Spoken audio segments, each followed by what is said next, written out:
know if I want to give it a rating, but I kind of feel like maybe I should. Because like low-key, I feel like this is like a 5-star. I don't know if I were to rate this what I would even rate it, but like I don't think I enjoyed it. It was just kind of ridiculous. The battery is probably gonna die while I'm filming this, but it is time. It is time for If There Be Thorns, which I'm a good chunk of the way through.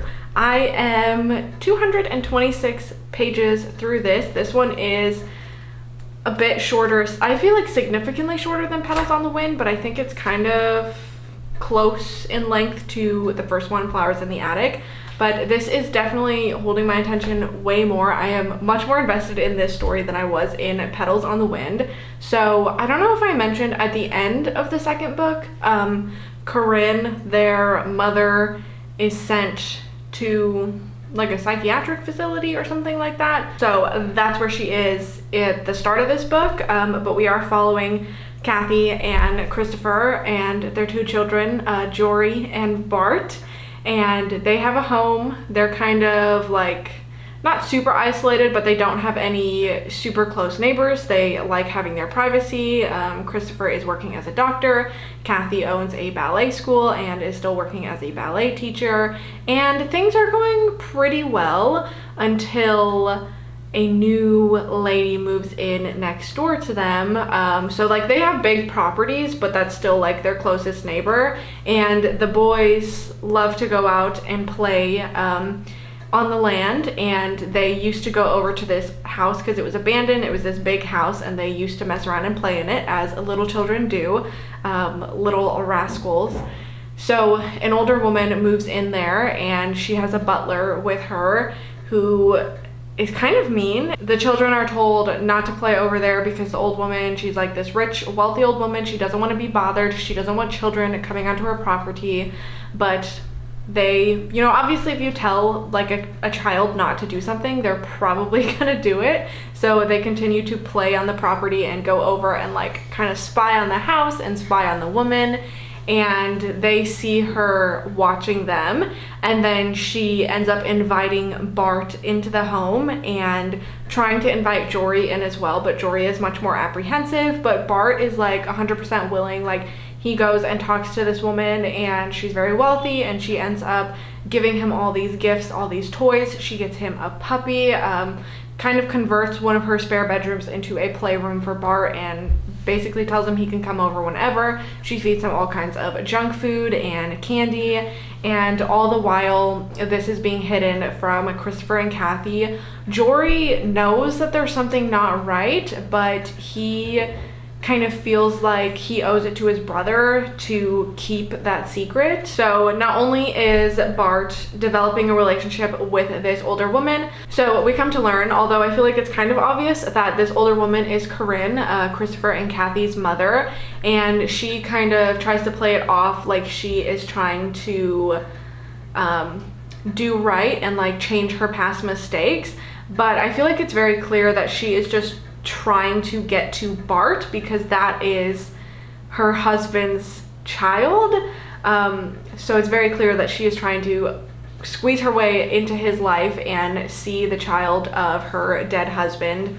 But Bart ends up talking a lot with the butler, John Amos, there, and John Amos tells him all these stories about Corinne, about the grandmother, and about the grandfather, Christopher and Kathy's grandfather, who obviously ruled Foxworth Hall. Not ruled, that makes him sound like a king, but like, you know who he is. And John Amos actually ends up giving Bart a journal of Malcolm, the grandfather, his like childhood recollection, his childhood stories, like one of his journals that he kept as a child. That's what I'm trying to say. So Bart starts to read this journal, and then he also starts talking more and more to John Amos, who is telling him all these stories and telling him all these crazy things, and is basically saying like the only way to be successful in life and like get everything you want is to be like this man Malcolm, basically telling him like women lie, women will never love you, that includes your mother and your grandmother.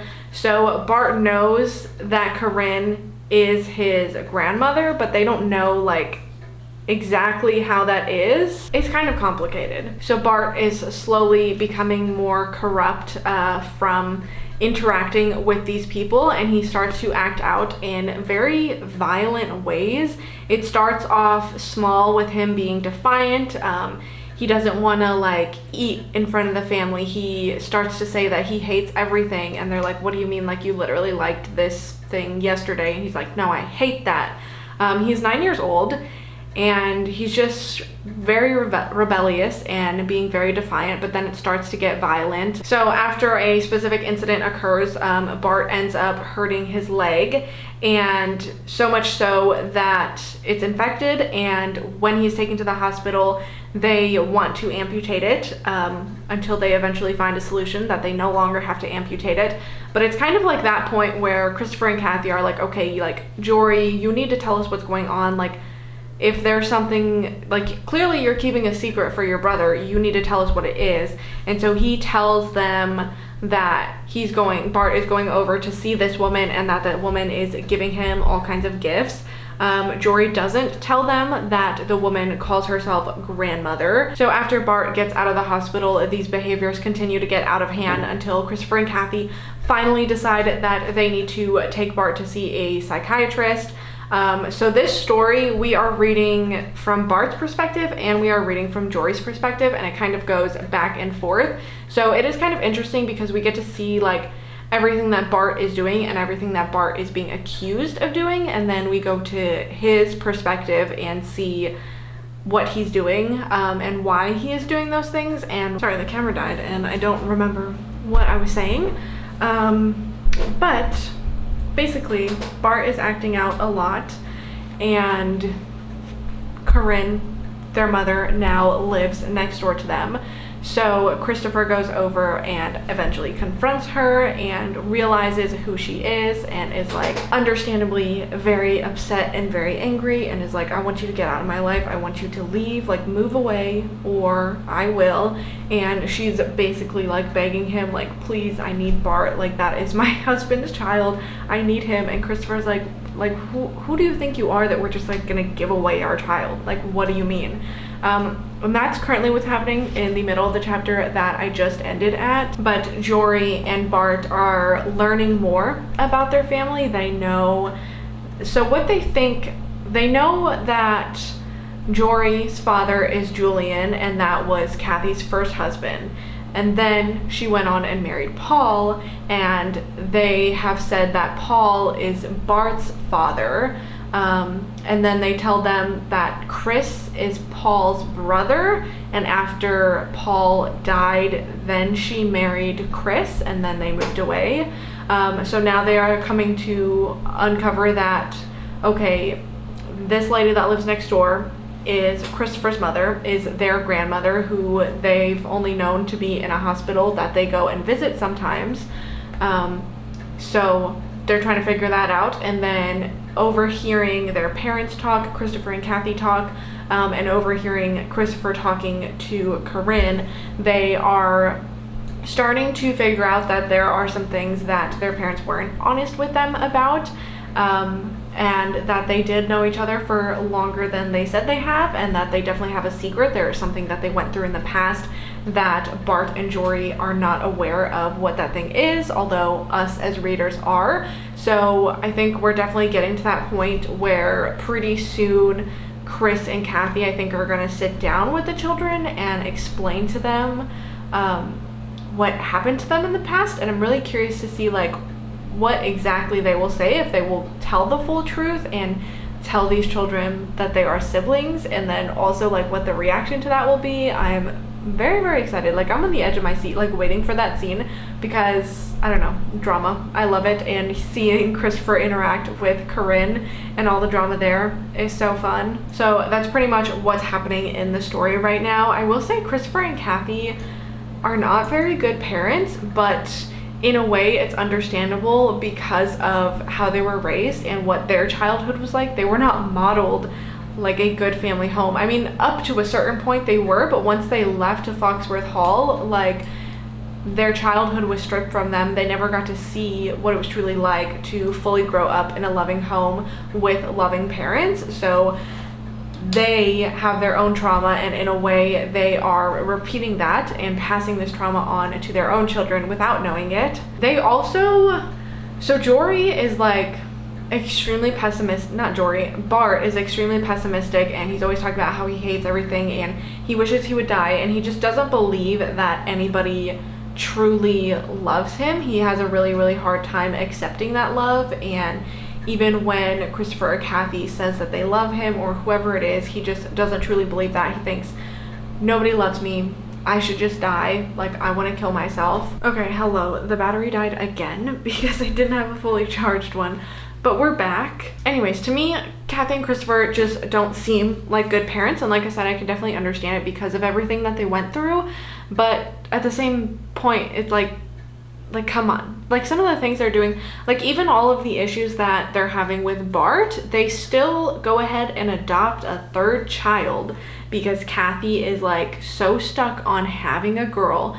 And I guess after she had Bart, she got, I don't know if she got her tubes tied or if she got a hysterectomy or whatever, but she can't have any children. So she's always wanted a girl, and she couldn't have a girl, and the perfect opportunity presented itself for her to get this girl that she's always wanted, and like that's all cool and good. But Christopher was, first of all, Christopher was very against this from the very beginning. Kathy was like always wanting to adopt another child, and Christopher was like, no, we're not doing it. And then she goes ahead and does it anyways, just to get her own way. And it's like, okay, that's cool and all, but why not like show love to the children that you have, especially when one of them is clearly having so many troubles. For me, Kathy has just, after the first book, grown to be a character that I really don't like. I don't like most of the decisions she makes. I think they're really stupid. I think she's a kind of annoying, and it makes me a little bit sad because I did enjoy her in the first book, but I don't know what the heck. I think that's why I hated the second one so much, is because she just like was pissing me off. And then I think this one I'm enjoying more because we are no longer in Kathy's perspective and hearing her story. We are following the children, which I think is much more interesting. But Kathy is still managing to piss me off. She injured herself in the last book, and she decided, that's why she decided to be a ballet teacher and not dance again, because she has an injured knee. And then she decides she wants to do one last dance because this is the only chance she gets to dance with Jory, who is Julian's son. And Christopher is like, no, you shouldn't do that, you're gonna fuck up your knee, like this could get so much worse. Like think about, okay, you want to do a dance, but what if something goes wrong and you fuck up your knee, you fuck up something else, like don't you think your family's more important and you should be around for them? And she's like, no. And then she goes and dances anyways, and then fucks up her knee, and now she's in a wheelchair. Not permanently, but like, girl, really. Anyways, that's where I'm at right now. Like I said, definitely enjoying this one more, enjoying the drama, enjoying the children, and I'm very curious to see where it goes from there. I'm not fully like enjoying Bart's storyline, and I'm curious to learn more about this John Amos person and who he is and how he fits into the picture, because I'm trying to like think, like make theories in my head of like who this person could be, but I'm like, I don't know why. I'm just like, I can't think of anybody. Like I want to, because I know there's probably going to be a twist when it comes to that, and I want to get ahead of that and figure out what it is, but I just don't know. So I'm really curious who he is and like why he's giving all this information to Bart, and then being who he is, why did Corinne hire him and bring him with her? So we'll see what happens. I think I'm going to pick this up on audio because we are going on like a little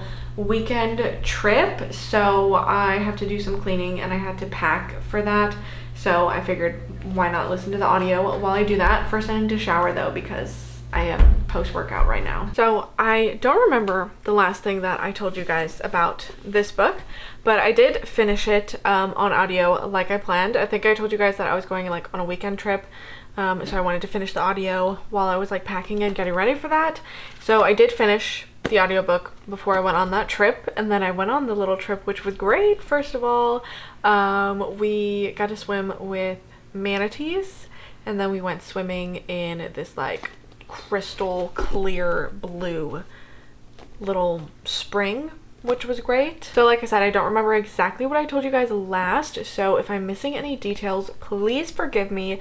But basically the book ends, Jory and Bart learn like the true nature of Chris and Kathy, and they learn kind of like the truth of what happened to them as kids. They know, like, Jory and Bart knew that Chris was not their real father, but they thought of him as like a stepdad, and obviously like seeing their mother in a relationship with this man, so they were very shocked to find out that that's her brother, and then they were like, oh my god, this is incest, this is so horrible, which is like totally understandable. But the thing that gets me about this book, Bart in this is 9 years old, doing some of the crazy shit that he does, and he knows like what incest is. He's like, oh my god, these sinners, like she's doing incest with her brother. When I was 9 years old, I don't think I knew the word incest.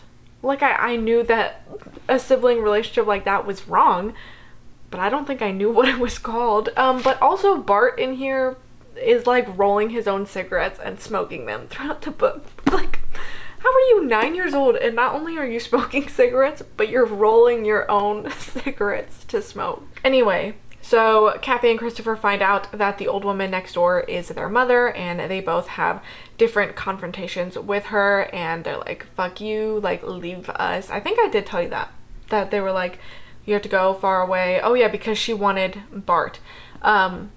So Chris finds out first, and then he's like, don't tell your mother, like, she's gonna lose her mind. But then Kathy finds out on her own, and they have this whole big confrontation, and then the book pretty much ends like with that house burning down, just like Foxworth Hall burned in the last book and killed Bart, Bart Sr., the Corinne's husband, Bart. So then Corinne, the mother, ends up dying in the fire in this one. And then the book kind of ends after that. They find out that Corinne has left the estate to Bart. He now has this big estate that he will inherit when he turns 25, because obviously like a 9-year-old's not going to inherit that place. So that brings us to the next book, which I have already started, Seeds of Yesterday, where Kathy and Christopher, so everybody's grown up. Kathy and Christopher, I think, are in their 50s. Bart is just turning 25. That's like where we're following the family in the book. Cindy, who is the adopted daughter, I think I told you guys about her. She is 16, and then Jory is obviously like a little bit older than Bart. I think he must be like approaching 30. Jory is a ballet dancer. He is in a happy relationship, and his wife is newly pregnant.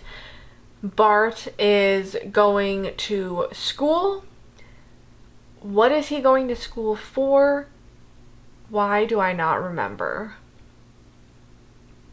I think something with like technology, maybe, because they were like, oh, Bart loves all the electronics. And then Cindy, their youngest daughter, obviously still lives with them and is going to high school, and she also does ballet. Did I say that Jory does ballet? Yeah, I think I said that. Yeah. Anyways, so Christopher, Kathy, and Cindy, their daughter, are living in Foxworth Hall because Bart is away at school. He doesn't inherit till he turns 25, and he's like, yeah, can you just like go stay up there and like keep an eye on the place and make sure everything's in order until I finish school, I graduate, and then I'll come back and take over. And then Kathy and Christopher have this plan. They're gonna move with Cindy to Hawaii and live there, I guess, and retire there. So they're like, yeah, whatever. Bart, who Bart is also still like an asshole. He's still kind of crazy and like very toxic masculinity. So right now where I'm at, they are at Bart's birthday party. Oh my god, I can't talk. And one of the big, like, he wanted to make this huge party, like bigger than anything. He also had like all of Foxworth Hall, all of the furniture and the way that it's placed and just how the place looks. He had it set up to replicate how it used to look back in the day, so it's like very reminiscent of Malcolm Foxworth, who he is still very hung up on, like trying to be just like. But one of the things that he wanted at his birthday party was for his brother to perform a ballet, and Jory dances with his wife because she's also a dancer, but being newly pregnant, she's not dancing anymore. So he does this ballet with Cindy, his sister, and it's this big dramatic show. There's an entire long chapter dedicated to giving you a play-by-play of like what this show is and what this performance is, which if you're into, that's cool, but like me, I don't know, like I don't really know anything about ballet, or like have never seen it. I don't really understand it. It was just kind of like, why am I reading all of this right now?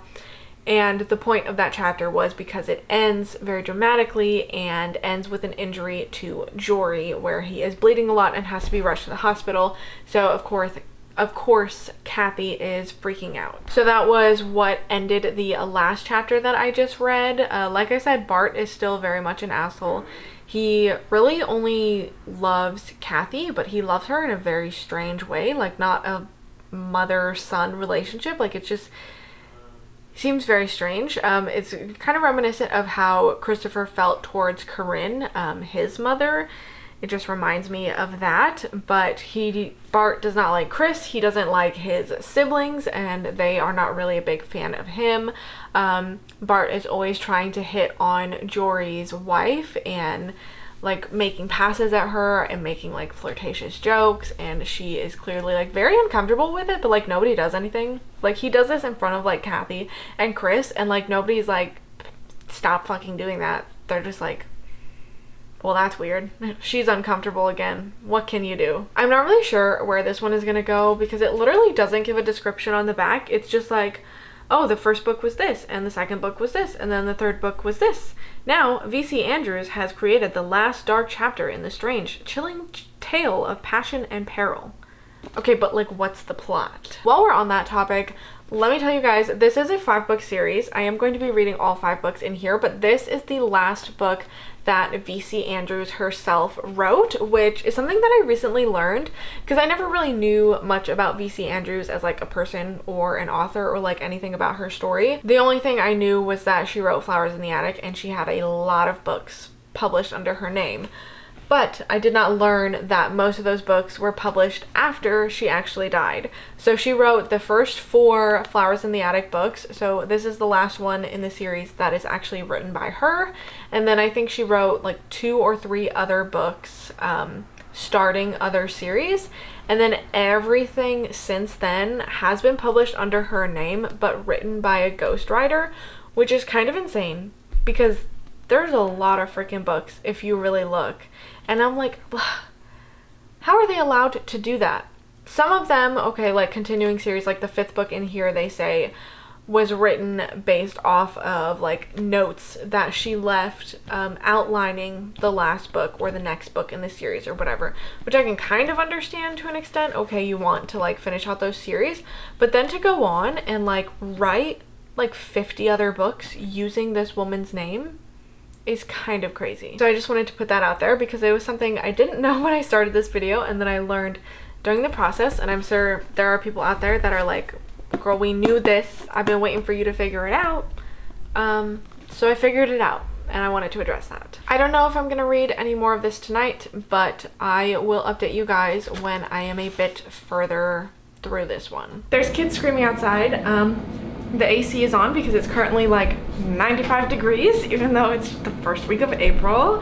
So the AC is on. Sorry for all the background noise, but I wanted to do this update now. Oh, hello. Before I go work out, I'm holding the book upside down. I don't even know.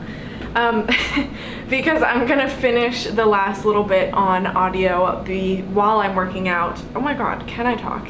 So I wanted to tell you guys, I wanted to do another update before I finish it, but pretty much what has happened since I last talked to you guys and Jory had the accident while he was dancing at Bart's party. They have learned something new about the inheritance. They thought that Bart got everything when he turned 25, but it turns out at his 25th birthday, he gets a certain amount of money each year until he turned 35, and then he gets everything officially. So he's been doing a lot with his money and investing it and making more money. Like, he's a very, very smart when it comes to like business and finances, but he's still an asshole. So The accident that injures Bart actually ends up like breaking his back and like hitting his spinal cord. So he is now paralyzed from the waist down, and there is a lot of speculation about if Bart did this, if he orchestrated it, or if it truly was an accident. But Melody, who is Jory's wife, pregnant wife that I told you guys about, she is really torn up about the accident, and she's like, I can't be with him anymore, because she's like, I need to get some dick and he can't give me that if he's paralyzed. That's, hello, what was that noise? But that's like the main reason, and she's like, I can't be with him anymore. She just has a really hard time with the accident, and is just doesn't see Jory as the same person as before, and is still pregnant with his baby. So she is still living there. They're still like in a relationship, even though she's like very clearly avoiding Jory. Kathy does most of the caring for him. Obviously he's in a wheelchair. He needs a lot of assistance with a lot of different things while he's still adjusting. You know, like that's a big adjustment. Like you're gonna have to get therapy and really work on doing things for yourself, and until then you're gonna need a lot of help. But his wife does not want to be involved in that at all, and she ends up starting an affair with Bart. Of course, they start sleeping together, and they think that they're in love. Things eventually end, and Melody has the baby, which turns out to be 2 babies, a boy and a girl, and Kathy is like convinced that it is Carrie and Corey reborn, obviously like her little twin siblings that died in very tragic ways, and so she is like really involved in their lives and taking care of them. And Jory is very happy to be a father. He has always wanted a boy and a girl, and so they view that as like a gift, a blessing, that both of them came at the same time, now that Jory is injured and no longer able to have any children of his own after that. But Melody is not really involved with the kids at all, and is not really involved with Jory. And now that her little fling with Bart has ended, she ends up leaving, and goes back to dancing and gets a new dance partner, and pretty much just abandons her husband and her kids, which, whatever. So it's really just been a lot of drama. I mean, that's what these books are. Like, it's a series of like family drama, and it definitely starts off with some like horror, some like suspense, like thriller aspects. In the first one, I think it's technically classified as a horror, but I would view it more as like a thriller. But I guess it is kind of horror because some horrific things do happen. But now, like, it's definitely not losing my interest, because I'm still like interested in following along with the story, but I don't truly really care what happens to the characters anymore. I feel like Flowers in the Attic on its own, like, you are invested in their lives, you care what happens to them. But I think the series is kind of a little bit drawn out. But like I said, I don't really read a lot of like drama series where that is like the whole point of them, is to be like a drama and be dramatic, if you will. So it's not my favorite thing ever, but I'm along for the ride, along to see what happens. So Jory, they have just hired a nurse to help take care of Jory and do a lot of the things and take kind of a load off of Kathy. And she's also, I think, helping out with the babies as well. But of course, Bart and the nurse like fall in love and they start having a relationship. So I don't even know like what is going on with that, because I guess like Kathy wanted to get this like young lady nurse in hopes that maybe she and Jory would start a relationship, which, like, first of all, what the heck? Like, why is that your basis for hiring somebody? So she's like, oh, I'm sorry, Jory, I wish it went the other way, but she's in love with your brother, who is still an asshole, by the way. Like, he hates everybody in this family except for Kathy. I don't understand why they all continue to live with him and like maintain relationships with him. Like, he sucks. And I get that he had like a pretty bad upbringing. He didn't have really good parents watching over him. He had a lot of negative influence that kind of poisoned his mind in a way. But like, some of the stuff he does, I'm like, why are you all even like how do you live with this man full time and you're like, this is fine even though he hates me? Clearly Bart is not my favorite. There's also, I haven't really talked about this. Oh, actually, before we get there, I didn't think I told you guys the last time that I updated about this book, but they move into Foxworth Hall, obviously, and there is a man there. His name is Joel, and that is Corinne's brother, who like went away into like the Swiss Alps, I think, as a teenager, and he got lost and ended up becoming a monk. And then all of a sudden he just like comes back and he's like, oh, I heard that like Malcolm, the father, died, and he hated Malcolm, as did pretty much everybody. And so he comes back to Foxworth Hall, and now he's living there, and Bart really looks up to him as like a father figure, but he is very clearly, just like Malcolm and just like, what was his name? John Amos, in the last book, where they are just very, very toxic masculinity, putting these very bad, negative, sexist, misogynistic ideas in Bart's head, and Bart is really looking up to these people. And that's like another thing, like there's just like, I don't know, I said this before, I think, with Petals on the Wind, but like it feels like every male character in here is like meant to be a villain, except for Jory, because Jory hasn't really been, like, he's definitely the victim of this storyline, but like every other male character, it just kind of sucks, and I don't understand like why, like what is the purpose of doing that? Like they are like over the top villainous and, like I said, misogynistic, and Cindy, who is the younger sister that Kathy and Christopher adopted, they are extremely rude to her. They're calling her like a whore, like all the time. Every other page they're like, Cindy, you're a whore, you look like a hooker, which Kathy and Christopher do too. Like, what is going on in this family? I really truly do not understand. I don't know if like anything that I'm saying makes sense or is cohesive at all, but like I'm trying my best, because these books are wild. But while we're talking about that, that's definitely something that I've noticed like throughout the series. Obviously, like the big thing with this, everybody knows Flowers in the Attic is like the incest book, but every other, I feel like, family relationship in here, they talk about their family members so strangely. Even in Petals on the Wind and If There Be Thorns and this one, there's just like excessive description of like the women's breasts, and then also like some of the interactions and the thoughts that they have towards their family members. I would have to find like a point in the book to point out to you, but it just seems very odd. And I'm like, okay, I know like Kathy and Christopher had their like incest relationship for a certain reason, because of like trauma, and they were like locked together, but like why, like the relation, like Bart, the way that he views Kathy as a mother seems really weird. The way that Kathy would look at Carrie sometimes in Petals on the Wind, or the way that they talk about Cindy, and they're like talking about her curvy body and her full breasts, and oh my god, she's got such big titties and she's 16 years old. Like, what are we doing here? That's your child. Like what do you mean? Like, why are you looking at your child in that way? Or like Bart, like why are you looking at your sister in that way? Granted, Bart's kind of like a special case, because he's definitely like the type of person to be like, this bitch is adopted, like she's not my real sibling, I don't give a fuck about her. But like everybody else, like she's a 16-year-old girl who is your daughter or your sister in a different case. Like, why are you talking about her like that? Why are you looking at her body like that? So I don't know where it's gonna go in the last little bit.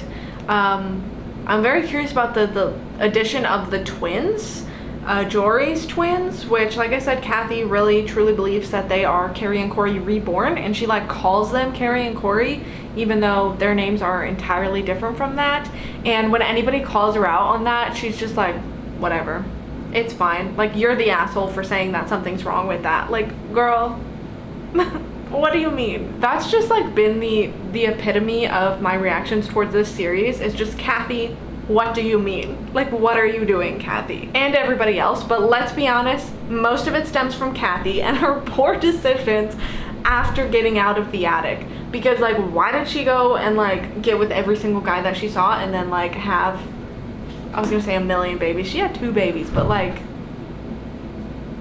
What are you doing? So I'm curious to see where it's gonna go in the last bit. I'm on page 354 and there is about 400 pages in here. So 50 or so pages to wrap up the series, because the next book is like a prologue, and like I already said, it's not written by the same author, so that's gonna be like entirely different. So like this is gonna wrap up Kathy and Christopher's story, and I'm really curious how it's gonna do that. Hi, if you can hear talking in the background at any point, that is probably my boyfriend playing games upstairs. Why do I feel like this is crooked? Like, is it actually crooked or am I tripping? I don't know. Anyways, that was quite the way to end the book. Nothing really like super crazy or out of pocket happened. Let me fill you in from where we left off. So Bart is just, like I said, kind of just an asshole, but I try to be sympathetic, empathetic, because like I understand it was a lot of his upbringing and not really having a father around. Like he had Chris as his stepfather, but then he was 9 years old when he found out that Chris and Kathy were actually siblings, and he's just always had these ideas put in his head by other men that he tries to look up to as father figures, and unfortunately he just looks up to the wrong people. And the newest one is Joel, his uncle, as I mentioned, living in the house, and it becomes very clear that Bart acts very, very differently when he is with Joel versus when Joel is not around. Or even, for example, Cindy is saying that like she went on a trip with Bart and they went to New York, and at one point like he was so fine and happy and like talkative and they were all getting along really well, and then he spotted somebody that looked like Joel, and then immediately his demeanor changed and he started to say a lot of the things that he normally says, like for example, like he complimented her dress, and then after he saw this guy he was like, oh, you look like a whore, you should wear more clothes, like pretty much. So, you know, Bart just has a lot of issues. We all already know that, but it gets to a point where Cindy ends up moving away. She leaves to pursue her own path in life, but she's basically like, I can't, as much as like I love living in this house, I can't live here with Bart anymore. Like it's just getting out of hand. And Bart did go to therapy as a child. Clearly it didn't work because he's still got some issues and he no longer goes to therapy. But Chris and Kathy kind of reached this point where they believe that there's nothing left for them to do for him. Like they don't think therapy will help. They don't think there's anything that they can do. And Cindy comes back to visit at one point and then is like, no, I can't do this. She tells Christopher and Kathy, like, you guys need to move. Like, I strongly urge you to move because who knows what will happen if you stay in this household with Bart. And she tells them, like, I would love to go and visit you if you move somewhere else, but as long as you're in this household, like, I'm not coming back where Bart is. And it gets very dangerous with Jory's children as well, the twins, because they are very, very young. Their minds can so easily be shaped by what they are surrounded by. So they have to work really, really hard. Christopher and Kathy, everybody has to work hard to keep the twins from ever being alone with Bart and or Joel. Bart and Joel are just kind of working together, and they end up building a chapel on the property, and they want like everybody to attend these weekly services, but everybody's like, no, we're good. But they end up dragging the twins there and like just filling their brain with these harmful lies, kind of similar to how Bart's mind was filled with all these crazy ideas when he was a child, and now he is doing the same thing to the twins. So Christopher and Kathy pretty much decide that there's nothing left they can do. They think that Bart is like beyond help, like there's nothing else, and they take Cindy's advice and they decide to leave, and they buy a house, which first of all, they buy an 11-bedroom house. And they're like, oh, it's not as big as Foxworth Hall, but it'll do. Chris literally describes the house as being not too big but not too small. What do you mean 11 rooms is not too big? Like, who do they have with? They have them, Christopher and Kathy, the twins. Okay, they each get their own bedroom at some point, right? And then we have Jory, And then Jory ends up falling in love with the nurse. Yes, the nurse that thought she was in love with Bart, and then Bart left her, she left him, whatever. And now she's in love with Jory, and they're gonna get married. Whatever. Anyways, so they would presumably share a bedroom, right? So that's 4 bedroom that we have to have. And then maybe they have a bedroom for Cindy, so Cindy can come back and stay with them if they want. Okay, 5 bedrooms, you have a guest room. That's still a lot. 6 bedrooms is still a lot. And you're telling me they got an 11 bedroom house? For what? Like, what? For what? What purpose do those 11 bedrooms serve you? Those 5 extra bedrooms, what are you gonna do with them? Okay, side little rant over. And then literally, like, stop. The night that they decide that they're gonna leave, they don't tell Bart any of this, obviously, because they're like scared that he's gonna act out. There's even a point where like Kathy's talking to Bart and she's like, Bart, you would never hurt me, right? And he's like, I don't know, maybe. And you didn't leave before then? Like I was literally just saying this in my last update, wasn't I? I was like, why do they still live with this guy? So the night that they have decided that they're gonna execute their plan and they're gonna leave, they're waiting for Christopher to get home. And what happens except for him to die the exact same way that his father did? Not the exact same way, but he was driving home and a car accident happens, and being a doctor, he stops and he wants to go check on people and be a good Samaritan, and he gets hit by a drunk driver while he's trying to check on these people from this other accident. I'm sorry for laughing, but some of the stuff in this book is like so over the top, like the entire series, but I know that's kind of like the point. It's supposed to be that way, but it is kind of funny. So Kathy, Jory, the twins, the nurse, they're all waiting around for Chris to get home so that they can get out of there, and he never shows up, and Kathy's starting to freak out because she's like, oh my god, it's just like the night of my father's party when he never came home. And then a cop car comes to the door and is like, your boy is dead. And they give Kathy his belongings, and then that's it. Which, first of all, I feel like I should have been expecting it. Like, I guess it does make sense that that's the direction that the book would take, but I was still like, damn, they really did that. But it ends up being a good thing, because after Christopher dies, and they have a funeral, Bart gives this big speech at the funeral, and he's pretty much like a changed man. He finally accepts Chris as being like his father and everything good that Chris has done for him. And now he's changed, now he's cured, and Joel is like dying of cancer, so he moves out anyways. Like, it's literally like the definition of like, what is that? What am I trying to think of? Like when everything just resolves itself on its own for the purpose of like a work of fiction, you know what I mean? Because it's like this whole build-up ever since Bart was 9 years old. There's something wrong with him, and it's building up, and it's like getting to this point like, oh my god, he might hurt one of us. And then Chris dies, and then all of a sudden it's fine. Their relationship's fine. Bart's fine. Joel is no longer in his life, and it's chill. So at the end of the book, we get updates on everybody. So they establish a Memorial Cancer Research Center in Chris's name. Bart goes off to be like a successful lawyer. Cindy goes off to live her own life. And then Jory ends up marrying Tony, the nurse, and she gets pregnant. They have another child, and then we come back to Kathy, and she is obviously heartbroken from the death of Christopher and everything else that has happened, and she decides she's done, so she goes up to the attic to die peacefully. But it was a very sweet, like, I want to read it to you guys what she said about Christopher when she died. So she wrote a letter. She had a letter with her when they found her dead, and they said she looked very peaceful. But her letter said, "There's a garden in the sky waiting there for me. It's a garden that Chris and I imagined years ago while we lay on a hard black slate roof and stared up at the sun and the stars. He's up there whispering in the winds to tell me that's where the purple grass grows. They're all up there waiting for me."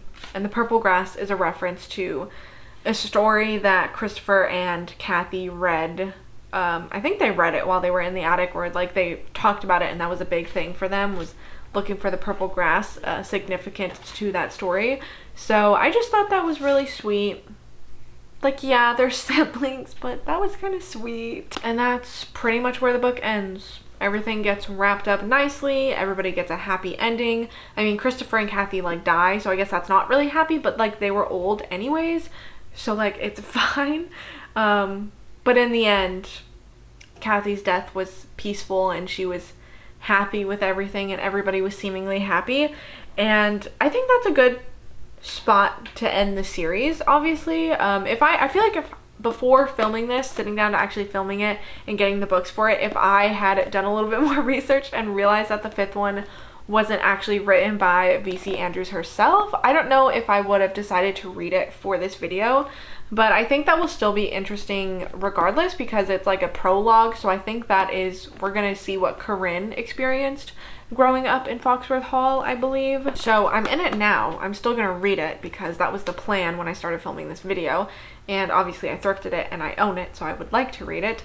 But I don't know, after finishing this and before going into that, I don't know if that was a necessary addition, because I feel like this ends exactly where you would kind of expect it to and where I'm sure V.C. Andrews intended it to end. So overall, let's talk about the 4 books.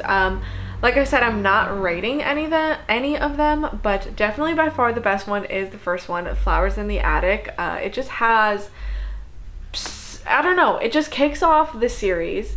It's intriguing, it's well written, it is dark and very, very captivating, like really pulls you into the story. It's got suspense and it's got horror and it's fucked up and it's great. And then I feel like from there it turns more away from the horror and leans more into like the family drama and the like sort of suspense elements, and it's just about where this family goes in their life, which is fine, but it's just not necessarily like my favorite thing to read. Maybe I should rank them in order of like first to worst. So obviously number 1 for me is Flowers in the Attic. That's hard because Petals on the Wind, you guys saw, made me very, very mad, and think about, like, I didn't like reading from Kathy's perspective in that. So maybe I would say Flowers in the Attic, If There Be Thorns, Seeds of Yesterday, and then Petals on the Wind. Like, there was a lot of, see, that's what's hard, because it's a series, like, you can't leave one out because there was a lot of important story and character development that happened in Petals on the Wind. It's just, that book made me so mad. Kathy made me mad. Actually, Kathy made me mad throughout the whole series until she died. That sounds so bad. We're gonna scrap the idea of ranking these because I don't think that's possible to do, but Flowers in the Attic is the best one. If that is the only one that you've read and you've been debating whether or not to go on in the series, I don't know that I would necessarily recommend it because I don't think it's really necessary, and I think if anything that will just like bring your enjoyment for that book down rather than like building upon that enjoyment and making it even more, if that makes sense. Like, when you continue in a series, usually you end up getting more connected to the characters and really caring about them, but I don't think that's the case with this one. I think it was just like I was just along for the ride. I liked the first one, and then after that I was like, okay, where are we going now? Hi. It's been a minute. I needed to take some time between the last book and this one, but I started Garden of Shadows today, started the audiobook. I am 34% of the way through, which in the physical book is page 130. It is chapter 8, and oh my god, the beginning of this book, girl, I found me somebody that pisses me off more than Kathy did. So this is the prequel. Obviously, this is the backstory of Olivia, who is the grandmother. So we start off the book, she's a young gal, and she meets Malcolm Foxworth because he like works for her father or something, I don't know. But he shows up and she immediately is like, oh my god, this guy is so hot, he's handsome, and he's wealthy, and he seems very gentlemanly.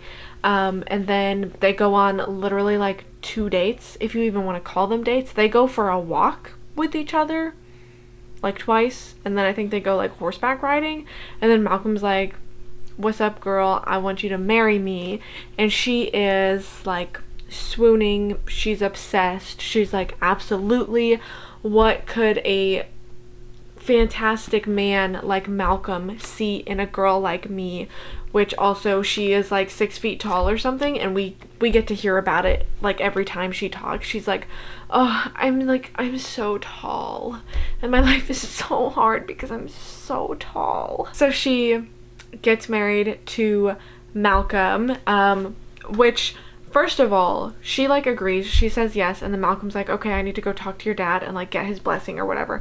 So he goes in and he's talking to the dad, and she is like listening to him describe like why he wants to marry her and stuff. And then at the end of the conversation, she's like, oh, I realized like what was so weird about the conversation to me, and that's because all of the reasons that Malcolm listed for wanting to marry me and that whole conversation, the one thing that never came up was love. He didn't say that he actually loves me. But then she's like, whatever, it's fine, I'm still gonna marry him.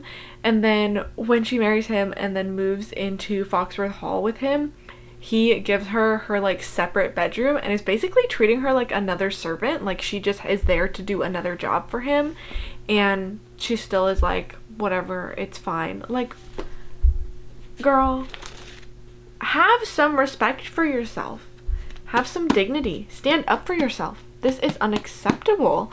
So she finds out that that's kind of exactly like the vibe. Like, she is just there to do a job for Malcolm, and that is to be like the woman of the house, to keep the house in order, and then to give him children. And that leads to more rape occurring.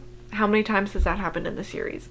Too many times to count. So we're at the point right now in this book where they have 2 sons. So these are Corinne's 2 older brothers. So like in the last book, what even was the last book?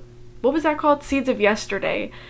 Joel, the brother that like left and like became a monk and then came back to the house, is in that book. So in this one, he is like just recently born, he's a toddler, and Malcolm is very like uncaring for his children. Like, he doesn't even let the kids eat with them at dinner because he says that the way that they behave ruins his appetite when they are just behaving like normal toddlers and young children do. So he makes Olivia feed the kids before she comes to dinner herself because he does not want the kids eating with them.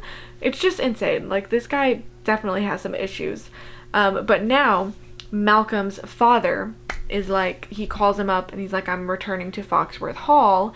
And we know from reading the other books that he returns with a much younger wife. He is 58 and his new wife is 19, and she is extremely pregnant when they show up, which leads Olivia into a weird like path. She is like jealous and like envious of her in a way, and envious of the relationship that the 2 of them have, because they speak about each other so lovingly and so passionately, and they're always showing affection to each other, which obviously is not something she gets with Malcolm, but is something that she was hoping she would have when she was getting married. You know, a young girl looking forward to having a husband that will be loving and caring towards her, and she doesn't have that. So she feels jealous and she feels envious, and Malcolm is definitely like acting very differently around them, like not the way that you would expect him to act around the type of people that they are. So she's kind of like jealous of that as well, that his attention towards her, the other woman, his, I guess his stepmother, is different than the attention that he shows Olivia. So she starts to like kind of spiral a little bit, and she's like, what if she had a miscarriage? Wouldn't that be like the worst thing ever if she just like had a miscarriage? And I bet Malcolm would love that if she had a miscarriage. So she's like, she doesn't actually do anything, but she's like plotting in her head like all these ways that she can have this woman miscarry, and she's like she leads her up the stairs into the attic. She's like, oh yeah, come check out this attic, it's super cool, and then makes her go up the stairs by herself and is like leaves all these like tripping hazards out so that she like in hopes that this lady will fall down the stairs and like have a miscarriage when she's like 8 months pregnant. That did not happen though, because the last chapter I just read ends with her giving birth to Christopher, who is the children's father, Corinne's, what is it, half uncle or whatever, that she's eventually going to fall in love with. So at this point in the story, Olivia has been told that they cannot have any more children after their 2 sons, but we know obviously that that is not true because they end up having Corinne, their daughter, later, and so begins the spiral that is this book, or this book series, I guess I should say. But that's as far as I've gotten so far. Just, I don't know. This lady, like I said, maybe I found somebody to piss me off more than Kathy because she was so dumb at the beginning of this book. But now we are seeing her environment really start to have this effect on her. Another big thing is that like she was very wealthy. Her family that she came from was very, very wealthy, and her father always said like, when I die and you inherit my fortune, I am going to put it in my will that that money can only ever be in your name because I don't want somebody to take advantage of you. And it's very clear that Malcolm like married her for this money that she's going to inherit one day. Like even when at the very beginning he's talking to the father, asking for his blessing or whatever, the father tells him like, this has nothing to do with the money, right? Because you know that money is just going to be in her name. And Malcolm, he like hesitates and he's like, oh yeah, of course, that's totally fine, which she overhears and is still like, whatever, it's fine. So now her father has died and she inherits the fortune, and Malcolm is like pestering her every single day like, so what are you gonna do with the money? What are you gonna do with the money? Hey, what are you gonna do with that money? And she's like, bro, leave me alone, my father just died, I need to grieve. And he's like, okay, but what are you gonna do with that money? So it's very clear what his intentions are. And Olivia, girl, just leave this man. Like, you have money, he doesn't even like the kids, take the kids and go. I don't understand why she doesn't do that. But now we are seeing, like I said, how her environment is affecting her, and she is going to start to become the monster as we know her to be in the later books. It is interesting so far. Like, I'm enjoying getting the backstory, but there's also like this little voice in the back of my head that I'm like not really fully into it, because I know that V.C. Andrews herself did not write this one, regardless of if it's true that she left like the notes and the outline for the story. It just feels different in my brain knowing that she didn't actually write this. Okay, Garden of Shadows, here we are. I have finished the book. I finished it on audio, and I was just really busy and I didn't have any time to do another update before I finished the book. However, I did make a little list on my phone of like different things that I wanted to talk about, or different ideas that I had about this series. So let's go ahead and get into it, give you guys a plot recap from the last time that I saw you. So I believe when I left off was like shortly after Malcolm's father arrives back home with his much younger pregnant bride. And then she had the baby, who is Christopher, who is the original like children's father in the first book. And we know that Corinne is going to be born shortly after, because those are the two that end up together. However, this kind of turns things around. So ever since the first book, like the backstory has always been that Corinne and Christopher, that was her half uncle, and that's how they were related. But this book turns that around. So Malcolm's father's girlfriend, so Malcolm's like stepmom, I guess, her name is Alicia, and it turns out that after Malcolm's father dies, Malcolm, he's always been very creepy towards this woman and always thought she was very attractive, and is like always making advances at her, and she just kind of has to like ignore it the best that she can. But after Malcolm's father dies and Alicia is still living in the home by herself, she's all alone and she just has her son Christopher there. Malcolm begins sneaking into her room at night to assault her, and that ends in a pregnancy, which means that Corinne is actually Christopher's half sister instead of half uncle. They are siblings. So Olivia, the main character that we're following in here, the grandmother that we know from the rest of the series, she decides like, this can't be, like, it can't get out that Malcolm was cheating on her and that Malcolm got this woman pregnant. So she says, okay, this is what's gonna happen. Like, basically gives this woman no choice, says you are gonna carry this baby, have this pregnancy and deliver it successfully. However, we are gonna pass it off as if it's my baby and you are gonna be nowhere to be found. So Olivia comes up with this plan to lock Alicia up in the home, in the room that the children we come to know are locked up in much later, and she basically has to hide. So what they do is very elaborate. They basically take all of their servants, fire them, hire entirely new servants, and then say, oh, this is Alicia, she's moving out, bye, see ya, and then, you know, they sneak her in to that room. And also when they do that, they say that Olivia is pregnant. So Alicia is locked up, going through with the pregnancy in secret and having a secret childbirth, while Olivia is pretending to be pregnant for like for like appearances. And then when Alicia delivers the baby, Olivia and Malcolm take her in and say, this is our daughter, and then they give Christopher back to Alicia and pretty much banish her from the home.